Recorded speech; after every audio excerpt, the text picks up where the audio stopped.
Bien, hola chicos. Lo último que vimos la clase pasada fue lo relacionado a la dialéctica acerca de que fue llevado por Carlos Marx, que establecía eh, diferentes formas de tratar de explicar a la sociedad, que consistía en dos grandes etapas: el de la afirmación o tesis, que describía la situación, y la etapa de la negación o antítesis, que buscaba nuevas formas de vida y que éstas se acoplaran a la dinámica social. Bien, lo que veremos ahora es una continuación acerca de este tema, no exactamente al de la dialéctica, sino a las diferentes formas o métodos que se tienen para dar una explicación de la realidad, puesto que para eso es para lo que se adquieren, para tratar de explicar cuáles son los fenómenos que están en nuestro entorno. Bien, empezamos entonces. El siguiente tipo de método es la investigación documental.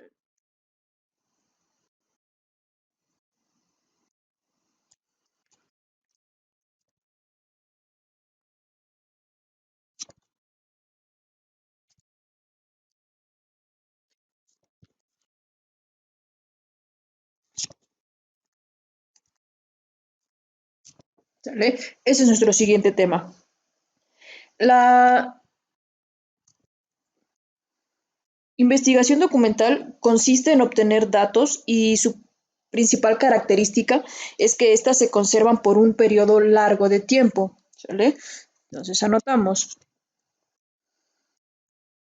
Consiste en obtener datos y su principal característica es que se mantienen o permanecen por un largo periodo de tiempo.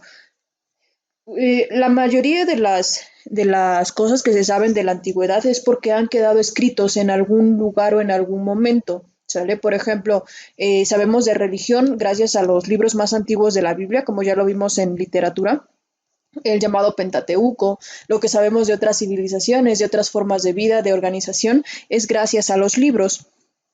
Y estos han perdurado a través de los años. Como veíamos en literatura, los libros o la literatura en sí surge hace unos 800 años antes de Cristo aproximadamente. Es decir, llevamos poco más de 2000, bueno, mucho más, mejor dicho, de 2000 años teniendo a estos elementos a nuestro alcance. Y tengamos por seguro que si no pasa algo como quemarlos o algo así, estos libros pueden durar muchísimo tiempo más, ¿sale? Y con los cuidados necesarios también se conservan por un periodo largo de tiempo.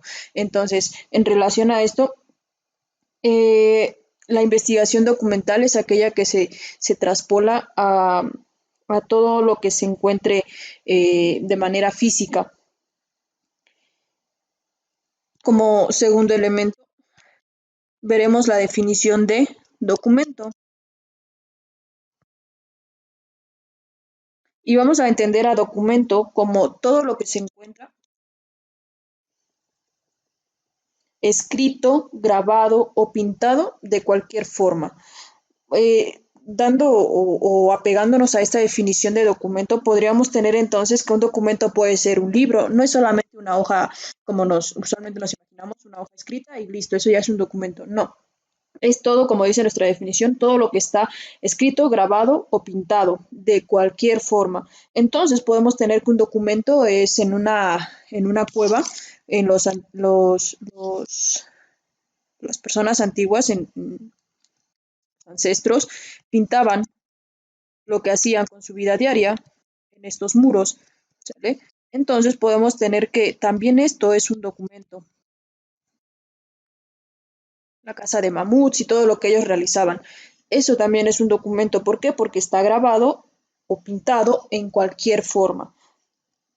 Podrían ser entonces libros, revistas, el periódico, una cinta de radio, de video, las pinturas, los mapas, un plano, inclusive es un documento, ¿sale? Entonces, esa es la definición que vamos a tener para este punto. Dentro de la investigación documental se necesitan tener eh, elementos específicos para poder llevar a cabo esa recopilación de información. ¿Vale? No es como que te sientes y escribas lo que se te dé la gana y listo, ya tienes un documento. Se necesita una serie de instrumentos para poder llegar a ello. El primer instrumento es la ficha. La ficha es el principal recurso de la investigación documental. Asimismo, es una especie de recordatorio sobre temas específicos. Si nosotros quisiéramos llegar a exponer, por ejemplo, y hay cosas que no se nos quedan plenamente grabados, podemos utilizar este recurso. Es simplemente una pequeña hoja o un pedacito de este material en el cual anotamos los puntos más importantes, ¿sale? Que nos van a ayudar a apoyarnos en el trabajo que estemos realizando. En la investigación documental también, por ejemplo, en lugar de llevar una libreta y un montón de cosas, llevamos unas fichas y anotamos lo más importante, ¿sale? Tenemos diferentes tipos de fichas.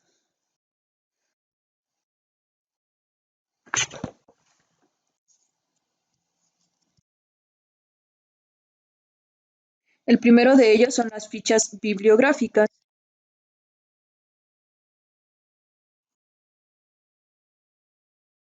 Las fichas bibliográficas registran datos como nombres de autores, títulos de revistas, libros, etcétera. Entonces, como su nombre lo dice, la ficha bibliográfica nos va a ayudar a registrar este tipo de elementos, ¿sale? Por ejemplo, que vayas a la biblioteca, buscaste la información y en tu ficha vas a anotar esos datos para que te recuerden de dónde lo obtuviste. Otro tipo de ficha es la ficha analítica.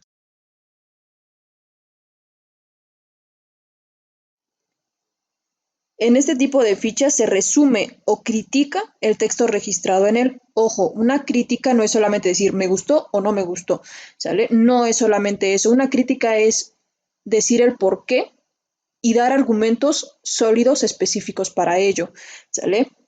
Entonces, no es solamente decir, pues imagina que voy a hacer una ficha analítica de X libro. No solamente voy a decir, ay, no me gustó porque está bien feo, o no me gustó por esto y por el otro. Tienes o debes tener bases para afirmar o para refutar lo que sea que estés mencionando. Y el siguiente tipo de ficha es la ficha textual, en la cual se copia literalmente el párrafo de la obra. En este es con tus palabras que tratas de resumir o tratas de criticar lo que sea que se está mencionando. En cambio, en esta copias de manera literal lo que está en el libro. ¿Ok? Y aquí te voy a anotar tu primer tarea. Vas a realizar una ficha bibliográfica, una ficha analítica y una ficha textual, ¿sale? Y los vas a colocar en tu libreta. Puede ser que tengas tu hoja de esta manera y lo pongas en formas de cuadros, simulando lo que es la ficha. O si quieres comprar la ficha, pues nada, está en tu elección, ¿sale? O solamente hacer el dibujo simulando la ficha, ¿vale? Bien, continuando, otro de los recursos que utiliza la investigación documental es la entrevista.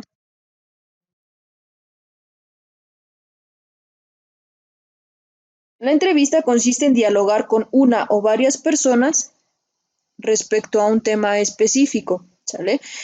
Para realizar una entrevista no es como hacer cualquier cosa, dado que se deben seguir ciertas formalidades. Por ejemplo, cuando llegas con la persona, el decirle buenos días, mi nombre es tal, tal, hacer la presentación correspondiente, los buenos días, buenas tardes, y una de las características esenciales es que la entrevista, a menos que sea una entrevista obviamente de chismes o cosas por ese estilo, se van a permitir las preguntas de índole personal, pero si es una entrevista enfocada a cuestiones científicas o de conocimiento, está mal visto el hacer preguntas de manera personal, por ejemplo, que estamos haciendo una entrevista acerca del COVID, que es un tema de moda ahorita. Estamos haciendo una entrevista sobre el COVID y voy con el investigador. Buenos días, buenas tardes, mi nombre es Araceli, vengo a ver si puede regalarme unos minutos para realizar una entrevista, bla, bla, bla. Y que en lugar de preguntarle acerca de cosas relacionadas a ese tema, empieza a preguntarle, ¿y cuántos hijos tiene? Y cuántas veces se ha casado. Y su esposa es divorciado, si es divorciado le pasa pensión a su esposa, son cosas que no interesan, ¿sale? Entonces, en relación a la entrevista, dependiendo del enfoque que éste tenga, son las preguntas que debes realizar. ¿ok? Y, lógicamente, siguiendo las formalidades necesarias para ello. Em, la siguiente herramienta o recurso de la investigación es la encuesta.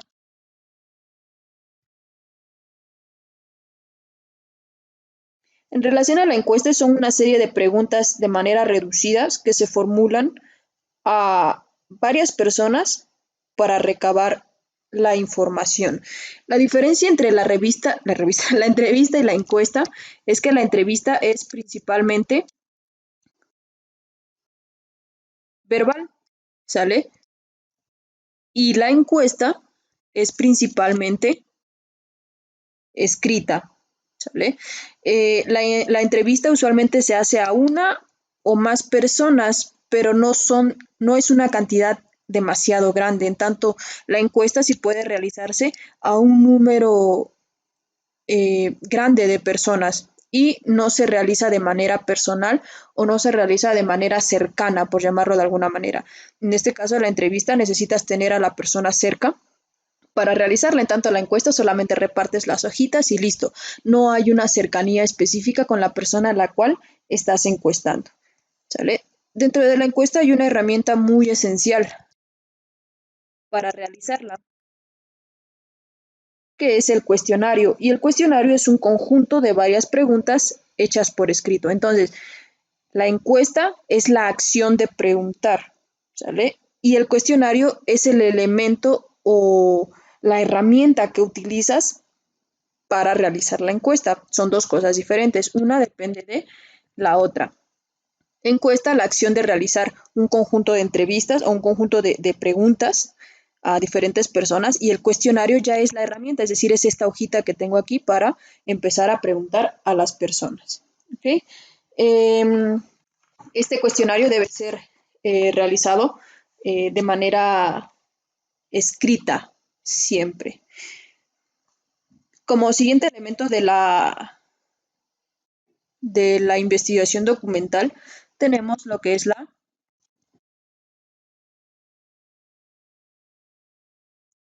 observación. La observación consiste en utilizar nuestros sentidos para recabar datos del fenómeno estudiado. No solamente es utilizar la vista, sino todos los demás sentidos, por ejemplo, el gusto, el tacto, el oído, etcétera, ¿sale? Pero usualmente nos dejamos guiar por la palabra observar, que es a través de los ojos, aunque no siempre se realiza de esa forma. Por ejemplo, una persona que vaya a investigar algo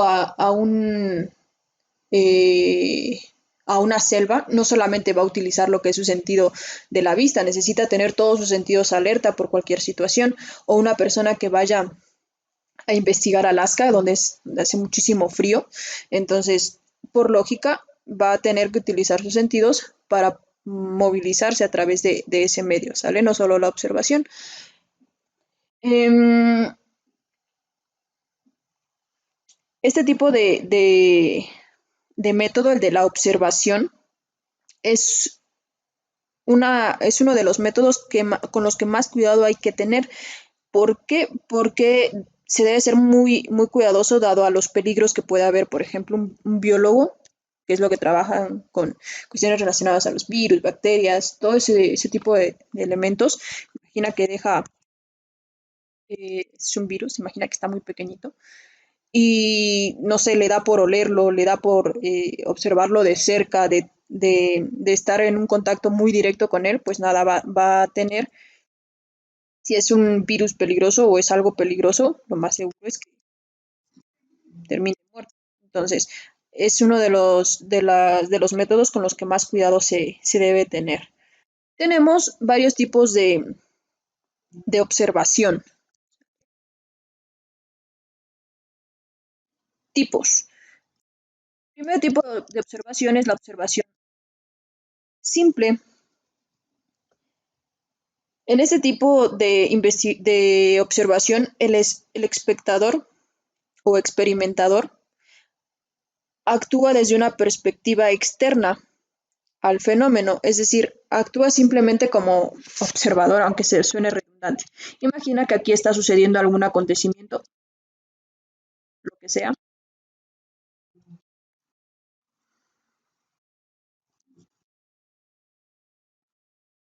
dos personas observando un león, ¿sale? Entonces, utilizando este tipo de observación, el experimentador o el observador, mejor dicho, estará en un rango que le permita, si bien observar el fenómeno a estudiar, no se va a involucrar con él, solamente va a estar así viendo, como una persona viendo un partido de fútbol, por ejemplo. ¿Sale? Es una observación simple, lo único que está haciendo es precisamente eso, observar. El segundo tipo de observación es la observación experimental. En este caso, el investigador forma parte del acontecimiento que se registra, experimentando todo lo que está sucediendo. ¿Sale? Por ejemplo, si una persona necesita saber los síntomas de una persona al lanzarse de un paracaídas, vamos a poner así. Este es el paracaídas, que parezca una sombrilla.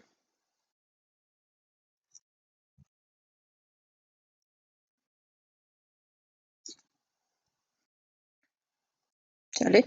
Si una persona, usando la experimentación simple, quiere saber qué es lo que pasa en el cuerpo humano, entonces lo haría desde aquí, simplemente observando el cuadro que se presenta. En tanto, si quiere una observación experimental, él debería lanzarse del paracaídas para que pueda ver de primera mano qué es lo que sucede, como pueden ser la exactitud de la aceleración en el ritmo cardíaco, la adrenalina, el tiempo de que la persona desciende, cuánto tiempo pasa desde que se da el incremento de adrenalina hasta en el que disminuye, etcétera. ¿Sale? Entonces, esa es la diferencia. Simple, lo observa de lejitos, y la experimental es cuando ya se involucra de lleno con lo que se está realizando. ¿Sale? El siguiente tipo de experimentación es la experimentación en equipo,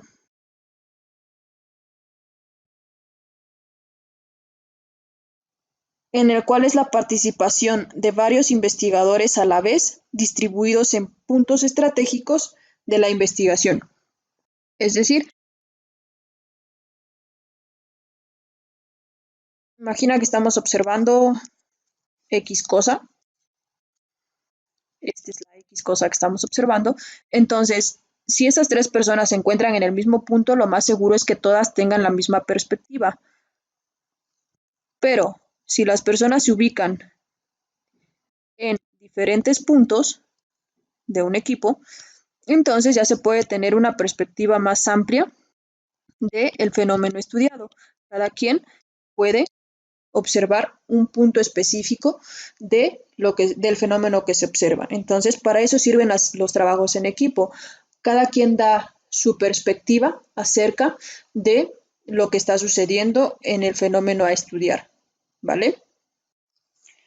Y por último, que es la investigación individual, pues nada, es solamente una persona observando cierto fenómeno, ¿sale?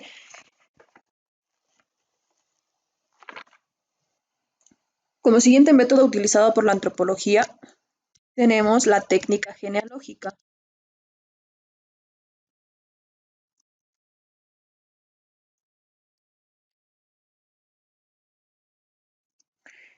Esta técnica genealógica se basa a través de símbolos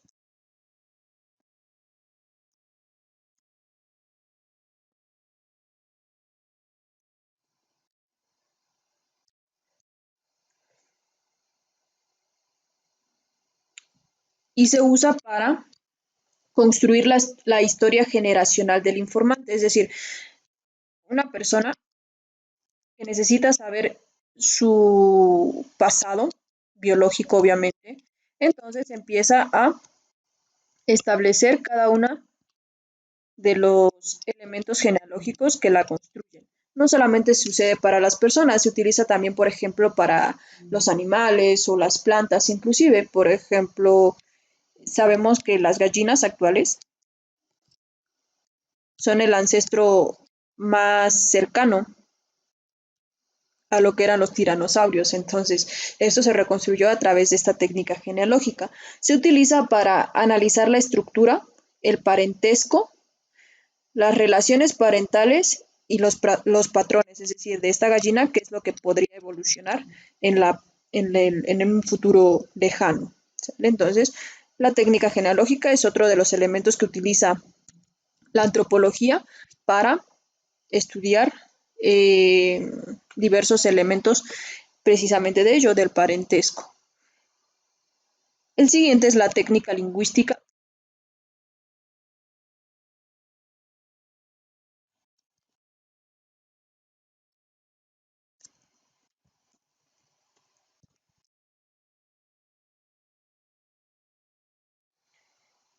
el cual consiste en un recopilado de más o menos 100 palabras de la cultura a la que se vaya a estudiar y se hace un análisis fonético, es decir, de la forma en la que se pronuncia o el sonido, morfológico, la estructura de las palabras, semántico, la forma en la que las palabras se unen entre sí, etcétera.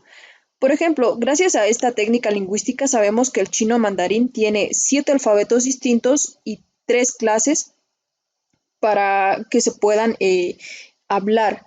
Nosotros tenemos uno de los idiomas más difíciles del mundo, que es el español. ¿Sale? Con investigaciones externas, nosotros diríamos que el español es el más fácil, dado que es nuestra lengua madre, pero gracias a este tipo de investigación, a la técnica lingüística, sabemos que no es así, que es uno de los más difíciles. Entonces, ¿cómo sabríamos que es el más fácil o el más difícil? Simple y sencillamente comparándolo con otros idiomas, que reitero, es el trabajo de la técnica lingüística. ¿Vale? Como siguiente método y último, tenemos lo que es la experimentación,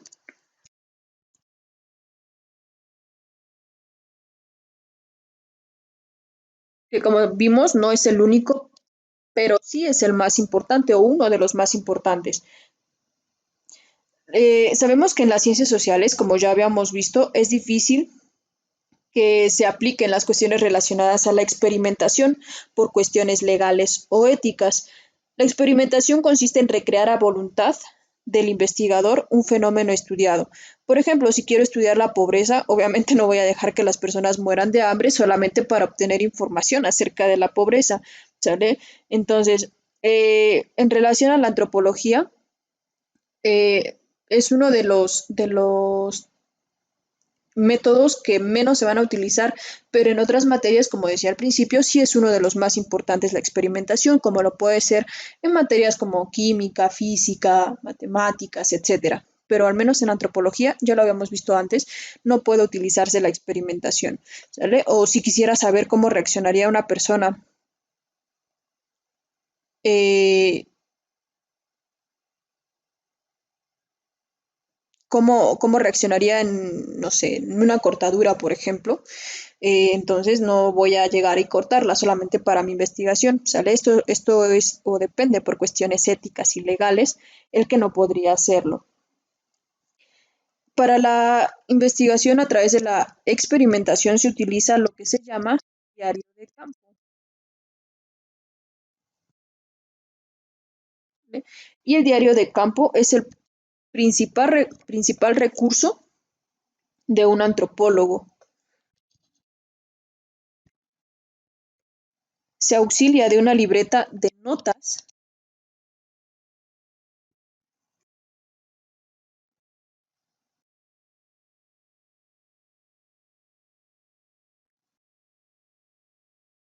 donde se registra,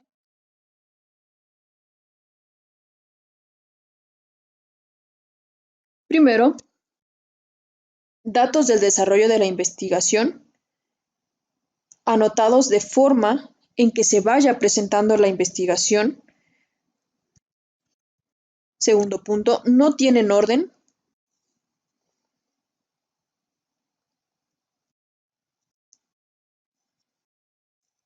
Y explico esto. En esta libreta de notas